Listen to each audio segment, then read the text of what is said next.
Hey, you're listening to Tech Talks with Lou, and I'm Lou Temlett. I hope you're having a good day, and I'm really thankful for you listening. So, this is Tech Talks with Lou, the show in which I discuss the top tech secrets for success from the best in today's digital world. Last time, I spoke with Vari Towler, CEO of VivoMotion. We spoke about science animation and training to help scientists communicate their research to expert and non-expert audiences in a creative and inspiring way. If you haven't already listened, head back after this episode and let me know what you think. My guest today has had an interest in ecology and caring about the environment for over 2 decades. Their work in conservation and mindfulness led to the creation of a business that supports the most biodiverse woodlands in the UK. I'd like to welcome Mike Cunningham to my podcast. Hi, Mike. How you doing? Hi, Lou. Good. Thank you very much. Thanks for inviting me on. Oh, it's fantastic to have you here talking about ecology and biodiversity. And you're the CEO and founder of 9 Trees, based in the UK and not very far from here, kind of down in the Bristol area. And you've got quite a spectacular mission for your business. I'd like to hear more about that. But first, 2 decades kind of caring about the environment, but I feel like it goes a little bit further back than that. So give me some context. Yeah, so I grew up on the banks of the River Wye. This is a triple SI in mid Wales, near Bilthwells. And I've always had a passion for nature and the environment, building dens and getting to know the trees and all the birds and the beasties. My dad was a wood turner, so I had a good affiliation with Woodlands. And then went to university and studied wildlife and countryside conservation. And after that, worked in the conservation sector doing mainly practical management of woodlands and grasslands and things like that. So yeah, I've had a lovely career in conservation and branched out a bit into business and tourism and arts for a few years, but then came back full circle with more gusto to try and combat the climate and biodiversity crisis that we now find ourselves in. I want to pick up on the kind of trees and childhood. Did you ever have a favourite tree to climb, Mike?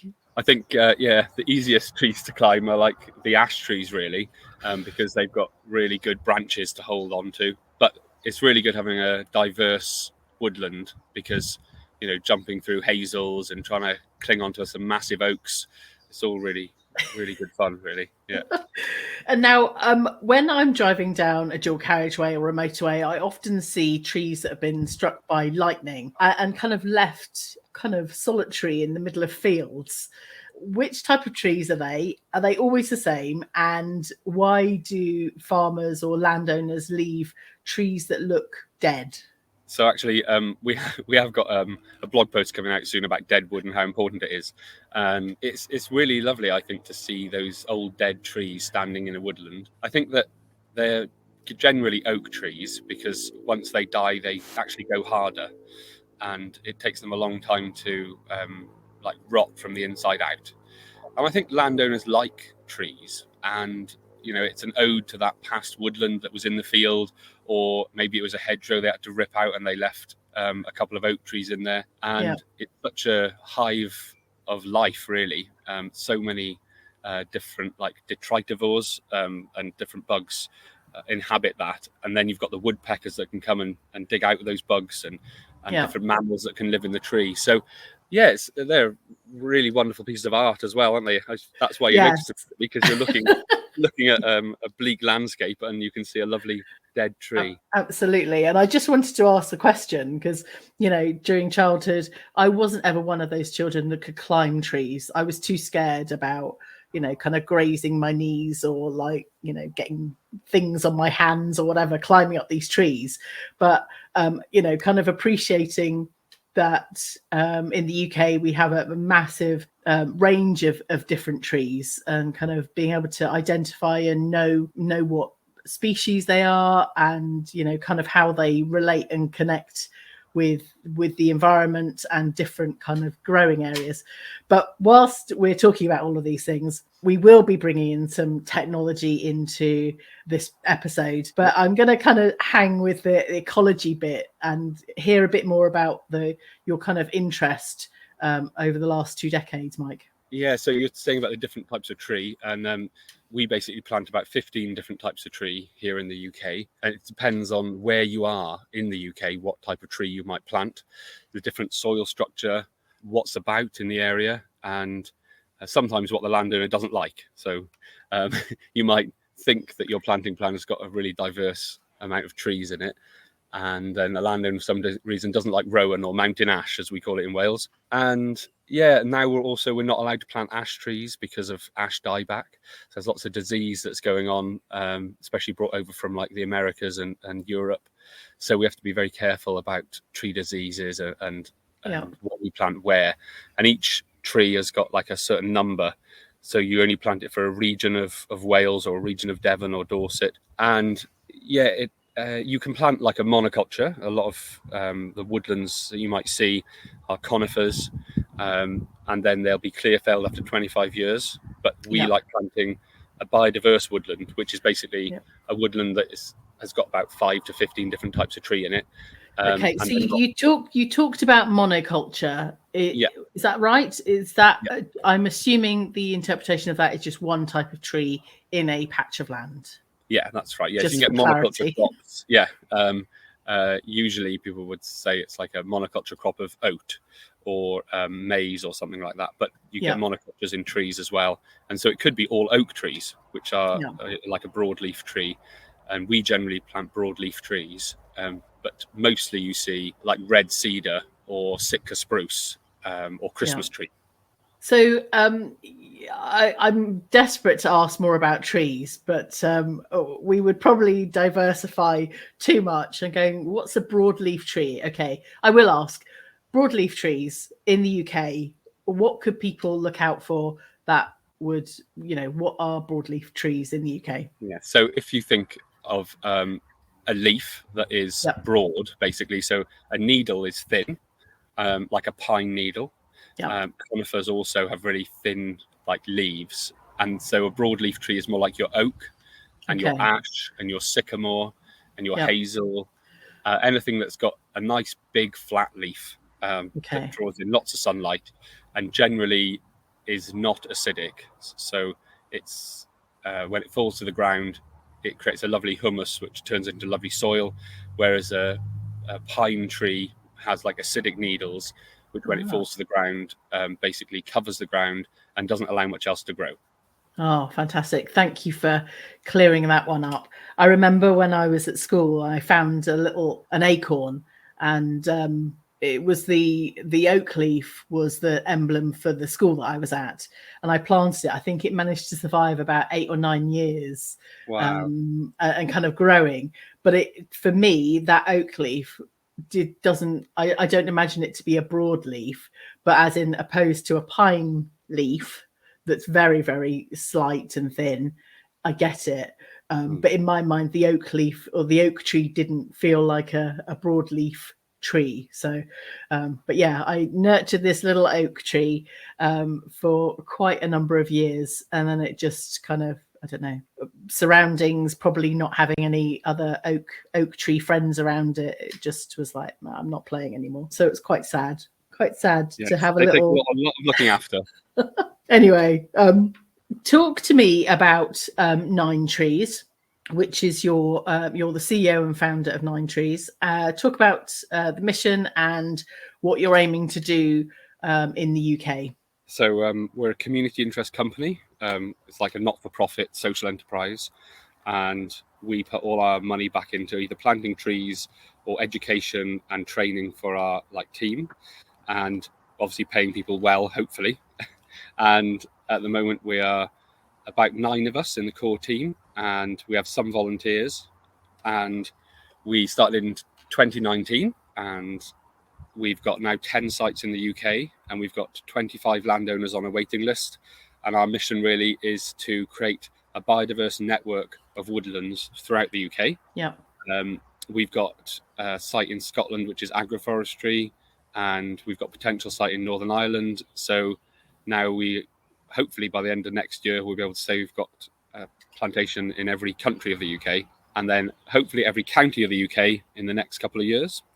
Oh, fantastic. So landowners basically come to us and say that they've got a part of their land that they'd like to return to wildlife, Yeah. or they'd like to make their hedges wider, or maybe their field was called copse field, and a copse relates to an old small woodland, Ah, and yes. so it'd be good to put that back into a woodland.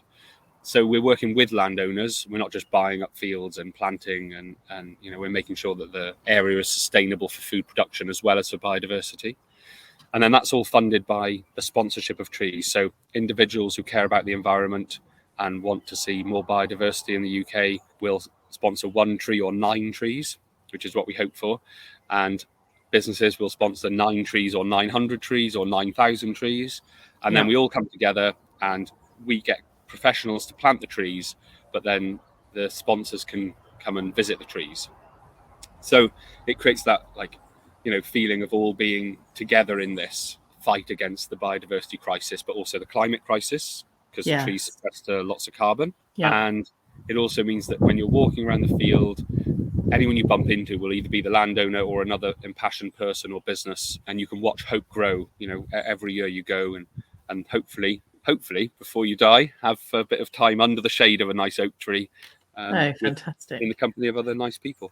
Oh, that sounds it sounds really lovely, bringing back the history of the land in the UK.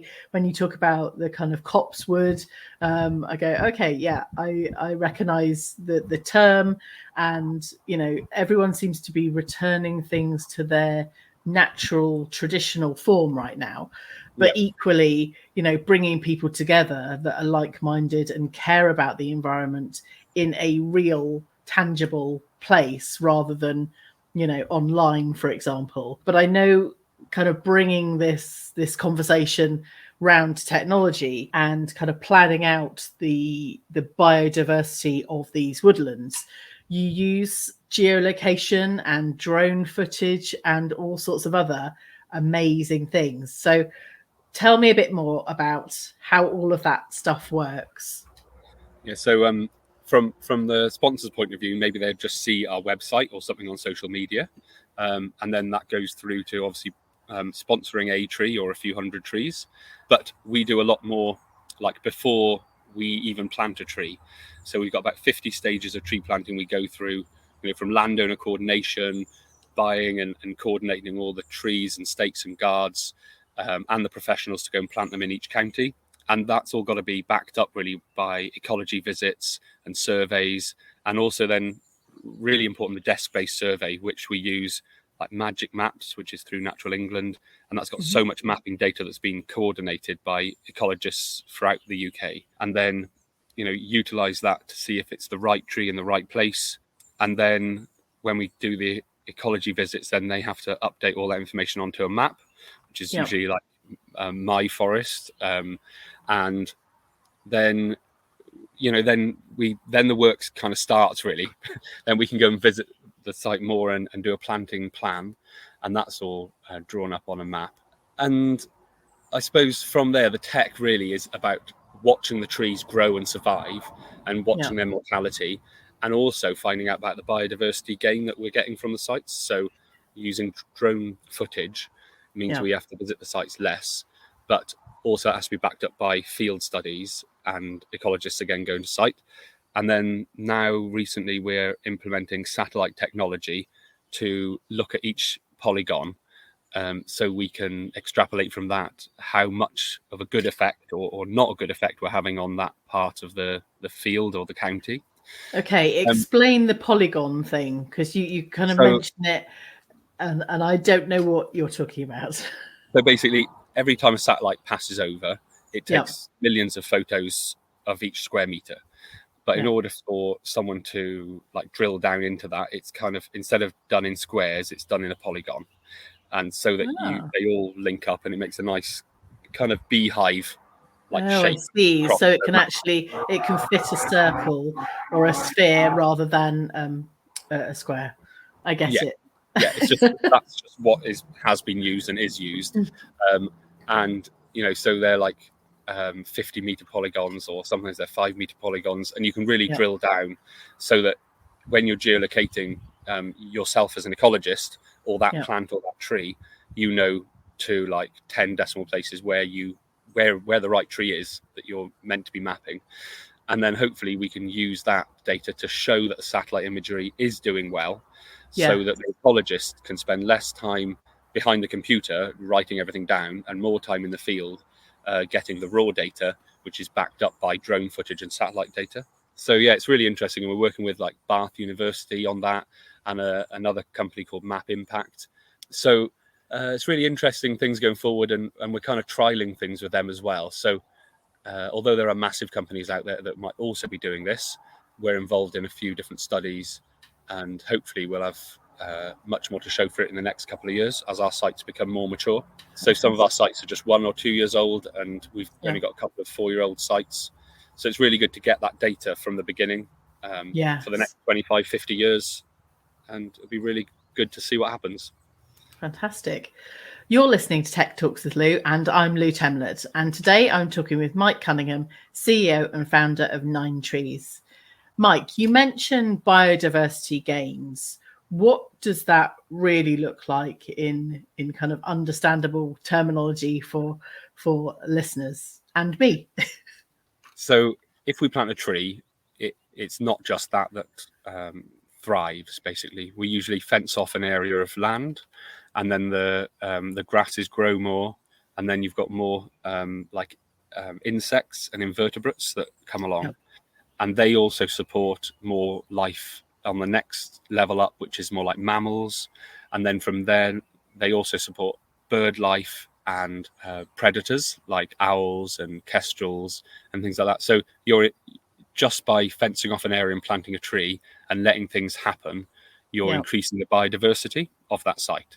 So biodiversity is all life on that site. It's not just the tree or the animal. It's it's the butterfly. It's the kestrel that doesn't live on that land yet, but comes over to there. And as the trees grow, it goes through lots of different cycles of biodiversity. And at some stage, when the trees are full canopy level, then the understory may degrade a little bit. So then you need to measure also what's happening with the biodiversity then. And also when the tree dies, it falls over, and we were saying about dead wood at the beginning, that then creates another biodiverse habitat with all the detritivores and everything else living off them insects. So you've got many different levels, and it will fluctuate a little bit. But if it's just like a crop field or a field with sheep on it, generally the biodiversity is going to be the same year on year without any changes. So that's why farmers now have areas of the land which they don't crop, so that it can help the biodiversity, which can then also help their crops flourish because of the insects and pest ratio. So it's really important to do this study, not just from the satellite, but also to get ecologists on the ground to back up what the satellites think we're doing. Yes, I was going to say, if you've just got one measure, how could you see, once it's a full canopy, what the real situation is on site as far as kind of the biodiversity is concerned, whether growth in a change cycle and various other bits. But it sounds like you've got a fantastic team that you kind of have out there in the field, so to speak, or in the woodland, doing all of that for you, and obviously gathering more data. What does that data look like? And, is that kind of mappable on a long-term basis? And what's the impact back on the environment? So we do have to use lots of different statistics to analyze things. And obviously we can't go around and literally look at a meter squared and then do the next meter squared, because over a hectare of woodlands, that's thousands of meters and thousands of hours. So we just do like a test where you can walk the line, and then you just say what you saw on that line, or you throw a couple of transects out and you map those, and then you say that's times by 1,000 roughly. And then that's why it's also be good to use satellites and drone footage, because then we need less people to do that, and we can have more people employed to actually plant the trees and to let people know about what we're doing. So instead of just 10 sites, which we now have, when we've got 100 or 1,000 sites, that'll be virtually impossible to coordinate with many ecologists. Absolutely. And we're talking about kind of growing business. What's your vision? You've got 10 sites and you want to kind of have more. Whereabouts are they in the UK? And is it only people that sponsor a tree that have access to kind of see your work in the real life? Yeah, so at the moment, because we want to protect the landowner, because this is a thing that we're all doing together, and obviously landowners can't just have millions of people coming to their sites. So it is currently like sponsors only. If you volunteer with 9 trees, you're also allowed access. And we're trying to open it up now to not just the businesses, but their clients that can come and see it. But that's by, we have to organise that with the landowner to make sure people aren't just turning up at the wrong time of year, like maybe when they're lambing, or maybe they've got some issues that they need to clarify with us, or access to the site. So we just need to keep it small at the moment, and we want to work with people who ask us those questions, because then we can get a minibus to the site and show them around properly and explain to them what 9 Trees does, rather than just people turning up and not really understanding what we're doing, because there's a bit of disparity between woodlands and cropland and farming, and we're all in this together, and the farmers that we do plant with really want us to plant, and they really want to see that return to wildlife. So we're trying to do it as holistically as possible. And then the sites at the moment, we have got sites in Anglesey, Carmarthenshire, Powys, Derbyshire, Staffordshire and Dorset, and we're hoping to get a Devon site and a Hereford site on board, and a Scotland site is already on board, this year. It's near Fife. So 10 sites. I think 4 of them are in Powys, and that's where Powys is the county that I grew up in Mid Wales, but now I live in Bristol. So our plan basically is to plant at least 9 trees in every county of the UK before 2025. So we're really looking for landowners anywhere, and you'd be surprised how many landowners you know if you speak to your network. And that's obviously great for us to be on this podcast. And we usually plant between 500 and 5,000 trees, but we're now changing the way we work a little bit so that we can just send trees to people and plant 90 trees. So it still does take a little bit of land. It's not really for a back garden kind of thing. So to plant 90 trees, I was quite shocked when you said between 500 and 5,000. Obviously, if you've got, woodland land, then that's great. But if you did have space to plant 90 trees, what does that look like? Are we talking about a couple of acres or more? Let me feel what that, what that's like. Recently we planted like 500 trees on half an acre of land. So that's like 100 meters long by about 10 to 12 meters wide. So what's the benefit of planting that tight? I don't explain.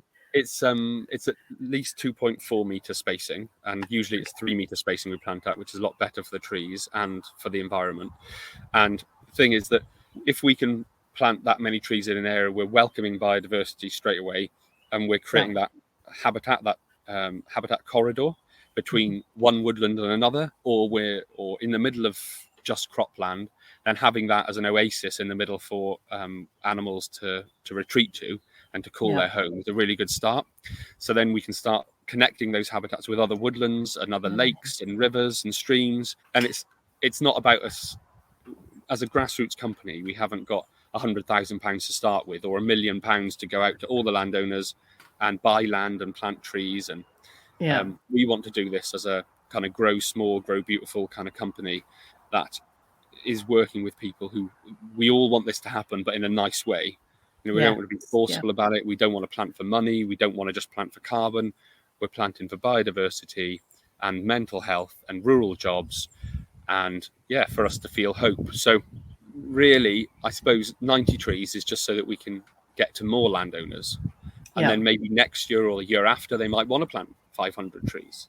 But it does kind of cut out the person who wants 9 trees in their back garden, because that costs us money to go to. And the person who's got a back garden, if they want trees, then maybe they can buy their own trees. And this is just as an additional thing. Yes. So, it's hard, because a lot of people do say, oh, great, where are you going to plant my 9 trees? Can I have them in my garden? And then they realise it's about the bigger concept.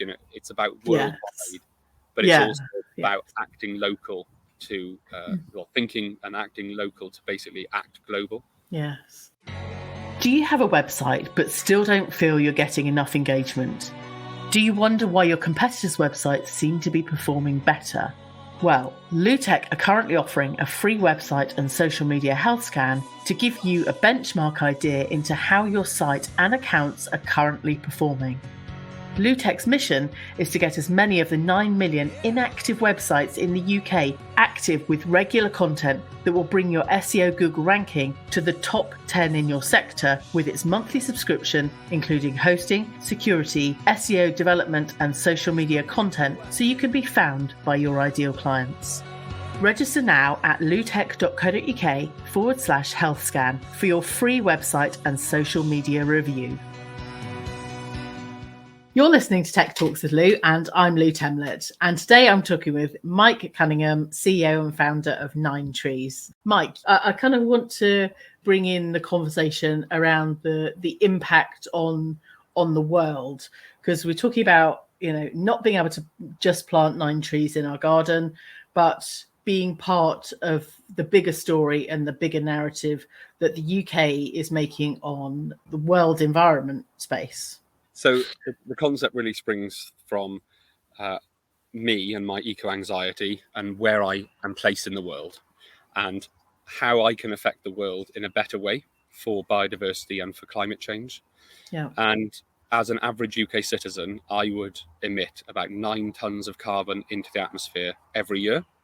So if I can try and balance that by planting X amount of trees, then I would feel better about it, and maybe my friends and family and the rest of the people in the UK would also feel a bit better, and then they'd be able to actually affect what's going on around them. So not just recycling, but about affecting policies and the way they live their life and interact with carbon and nature. So then I found out that one tree can sequester 1 ton in its lifetime. So why don't we plant 9 trees each? If everyone planted 9 trees, but then every year, not just once. So that's why it's like an annual subscription if people want to sign up. And that adds to the bigger picture with the fact that it's not about trees and carbon. It's more about behavior and understanding that you emit 9 tons. So maybe I should reduce that 9 tons down to 4 tons or 2 tons. How can I do that? So it's about people coming on a journey with 9 trees and not just planting 9 trees every year, but realizing that they've been alive for 30 years. So maybe we should plant, 300 trees, and there's various different subscriptions. But that's why it's really good when businesses sign up, because they then tell their staff or their clients that they're doing this. And then that has a massive effect, really. Saves us on marketing, but also it means people are more, they want to understand, they want to get enthused, and they can come and visit the sites. And so it adds to the worldwide, that we should try and plant 1 trillion trees in the next couple of years to balance what we've got. We're doing it here in the UK, and we really love all the other tree planting organizations that are happening out there. And we really, really love the people who conserve rainforest, so stopping cutting things down. So it's about letting people know who are passionate about out there that we exist, and that we're trying to do it, not for money. We're doing it for hopefully all the right reasons. I think it's very much about doing our own bit for the environment in the right way, and like you're saying, it's getting more people to understand that actually you saying that it's 9 tons of carbon emissions for each UK citizen every year. Which is kind of massive when you start doing the sums. How you can then balance that up by planting or being part of the planting of 9 trees each year. I love the fact that it's kind of, that's your company name or your CIC name. And it's actually founded in something real and tangible that people can kind of connect with. And I hadn't actually heard that story from you before, Mike. So it's really nice to hear. I say 9 tons. Did you say 9 tons? So carbon? 1 tree is 1 ton, okay. And we emit 9 tons. And that's why we should plant at least 9 trees. And obviously we should have planted them 60 years or 90 years before our birth, but we haven't. So let's start now, take our head out of the sand and try and positively affect the rest of the things we can in our life, about travel and food and all kinds of things, sustainability. Yes. It's such a great mission. I'm excited. I'm excited for your growth and just the impact. Everyone can do lots of things like recycling or reusing, but actually, it's not just about thinking about our own spaces. It's thinking about space and planting trees outside of our kind of area, city, even outside of our county right now, until such time that every county has at least, the planting schedule or whatever. So when it comes to the end, you're looking after these trees for 50 years. Is that the end of these trees' life? Do they then get cut down? What's the strategy from the kind of the period that you're caring for these trees? So I think it's 50 years. It's like landowners can work in 5, 10, 50 and 100 year periods, basically, when they lease the land. And 50 years is not too much. And 50 years is enough to make them realize as well that we're working together on the long term, and that at the end of these trees' life, it probably won't be useful for much apart from biodiversity and wildlife. So it's that ensuring that it carries on being like a nature reserve, really. And individuals will then see that we are not just passionate about it, but we've got people signed into license agreements, and that 50 years is probably when people are going to live until. So, you can see 50 years, anyone can. And even kids can see what 50 years is like. But if you say 100 years, you're like, well, I don't know. What's going to happen in 100 years? It's quite inconceivable. And also that's kind of my retirement age when I'm like 85, when I started the company. So I'm happy to retire then, and for the company might carry on. And we've already got one landowner who is leaving us his land in his will.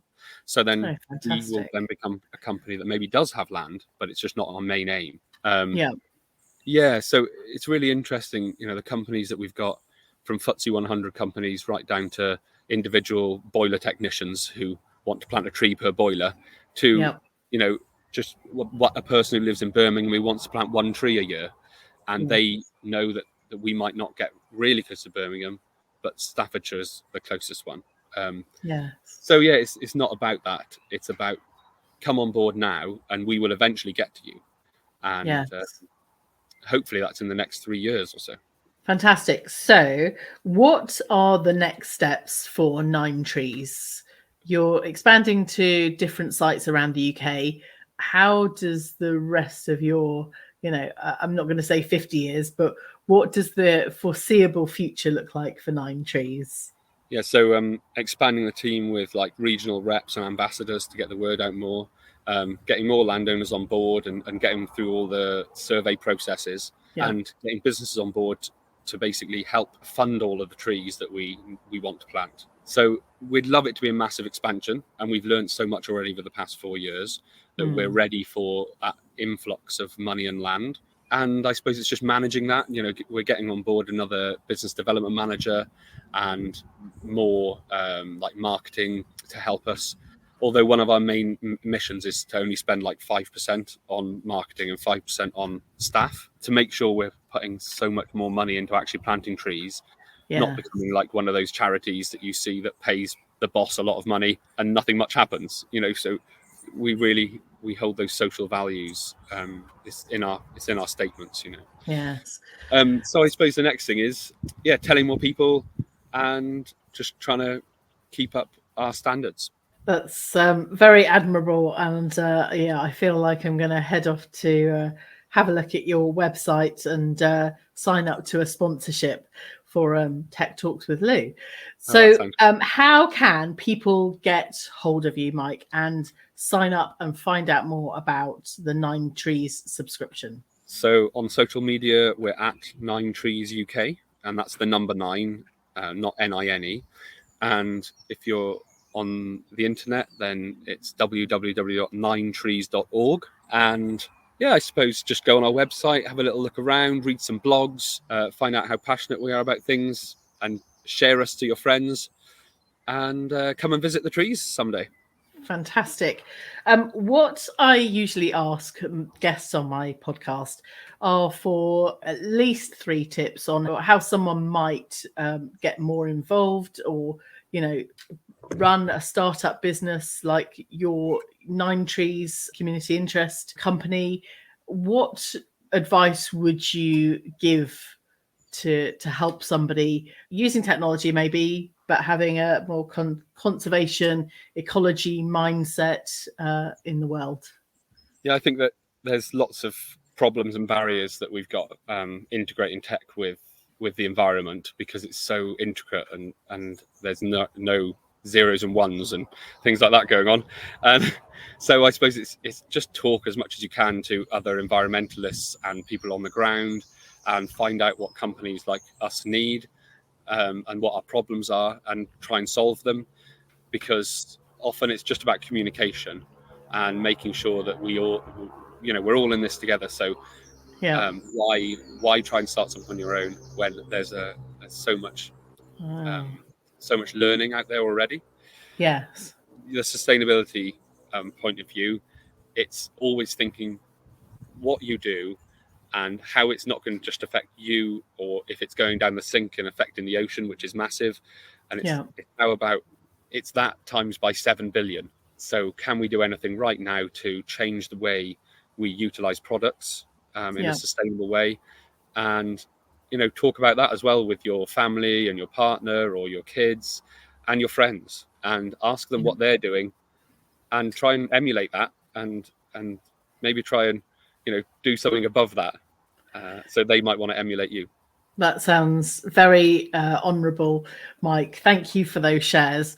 And I also feel like, the kind of geolocation, the drone footage, there's all sorts of exciting things from a technology perspective that, anyone could potentially get involved with or be part of, certainly in terms of a kind of core common mission for 9 Trees, as well as yourself having such a passion about ecology and biodiversity.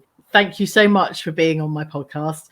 I've learned lots. I'm very interested to hear more and to continue kind of following your journey and just the ethics and kind of values behind what you and your team are doing around the UK. I look forward to growing Woodlands and more kind of open kind of woodland spaces for more people to be able to visit. Yeah, that's brilliant. Yeah, we hope so too. Thank you. Thanks very much, Mike. I hope you've enjoyed this episode as much as I have recording it. I look forward to have you listening in again for the next episode. And in the meantime, I'd love you to rate, review, and download this episode. Thanks again for listening.